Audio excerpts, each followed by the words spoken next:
Hello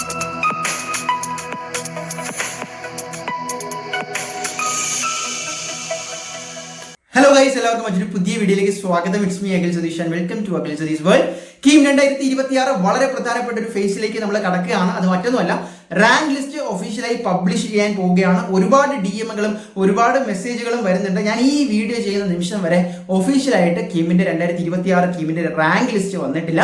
അപ്പോൾ June 20 നമ്മൾ ആദ്യം എക്സ്പെക്ടഡ് ഡേറ്റ് പറഞ്ഞിരുന്നത്, പല വെബ്സൈറ്റുകളും ഗൂഗിളും ഉൾപ്പെടെ. പക്ഷേ പ്രഖ്യാപിക്കാൻ കഴിഞ്ഞിട്ടില്ല, ഇതുവരെയും വന്നിട്ടില്ല, ഡിലേ തന്നെയാണ്. പക്ഷെ നമുക്ക് ലഭിക്കുന്ന അൺഒഫീഷ്യൽ ആയിട്ടുള്ള അപ്ഡേറ്റുകൾ പ്രകാരം പല വെബ്സൈറ്റുകളും അപ്ഡേറ്റ് ചെയ്യുന്നതിനനുസരിച്ച് അടുത്ത ദിവസങ്ങളിൽ, അതായത് ഇന്ന് ഞായറാണല്ലോ, മൺഡേയോ ട്യൂസ്ഡേയോ തന്നെ നിങ്ങൾക്ക് final rank list, provisional rank list കഴിഞ്ഞിട്ട് ഫൈനൽ റാങ്ക് ലിസ്റ്റ് പ്രതീക്ഷിക്കാം.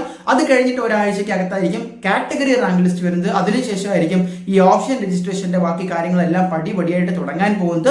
അപ്പോൾ ആദ്യം തന്നെ +2 മാർക്ക് അപ്ഡേറ്റ് ചെയ്യുന്ന, അപ്ലോഡ് ചെയ്യുന്ന ഒരു ഡേറ്റ് എക്സ്റ്റെൻഡ് ചെയ്തിട്ടുണ്ടായിരുന്നു. CBSEയുടെ പ്രതിസന്ധി കാരണമാണ്.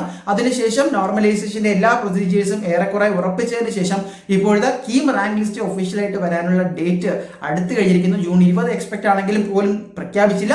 പക്ഷേ ഇനി അധികം ലേറ്റ് ആക്കില്ല. അടുത്ത ആഴ്ച എന്ന് പറയുമ്പോൾ അടുത്ത ആഴ്ചയുടെ തുടക്കത്തിൽ തന്നെ, മൺഡേ ഓർ ട്യൂസ്ഡേ, അതാണ് നമ്മുടെ പ്രഡിക്ഷൻ.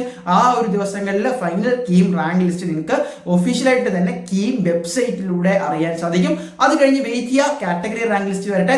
ഇനി എന്തെങ്കിലും കറക്ഷൻ ഉണ്ടെങ്കിൽ മെയിൽ ചെയ്യാനുള്ള ടൈം അവർ തരും. അതിനുശേഷമാണ് ഒഫീഷ്യൽ ഓപ്ഷൻ രജിസ്ട്രേഷൻ എന്ന് പറയുന്ന നമ്മുടെ ഇൻഡെക്സ് മാർക്കും കട്ട് ഓഫ് മാർക്കും ബാക്കി യഥാർത്ഥ പ്രൊസീജിയർ, നിങ്ങൾ യഥാർത്ഥ അഡ്മിഷൻ പ്രൊസീജിയേഴ്സിലേക്ക് കടക്കുന്നത്.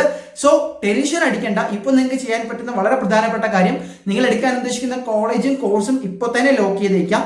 അത് കഴിഞ്ഞിട്ട് റിസൾട്ട് വന്നാൽ ഉടൻ തന്നെ, റാങ്ക് വന്നാൽ ഉടൻ തന്നെ ഓരോ കോളേജിലും കഴിഞ്ഞ വർഷത്തിൽ ഓരോ അലോട്ട്മെന്റിലും കിട്ടിയ ഫൈനൽ റാങ്കിന്റെ കട്ട് ഓഫ് കൂടി അനലൈസ് ചെയ്തുകൊണ്ട്, നിങ്ങളുടെ ബാക്കി റിസർവേഷൻ കൂടി കാറ്റഗറി റാങ്ക് ലിസ്റ്റ് വെച്ചും അനലൈസ് ചെയ്തുകൊണ്ട് കൃത്യമായിട്ട് ഓപ്ഷൻസ് വെക്കുക എന്നുള്ളതാണ്. ഇനി എത്രയൊക്കെ മാർക്ക് പറഞ്ഞാലും നിങ്ങൾ ആഗ്രഹിക്കുന്ന ഏറ്റവും മികച്ച കോളേജ് ഒന്നാമത് തന്നെ വെക്കുക. കാരണം അതാണ് നിങ്ങളുടെ അൾട്ടിമേറ്റ് ചോയ്സ്. ആ ഓപ്ഷൻ ഡിലീറ്റ് ആവാൻ പോകുന്നില്ല.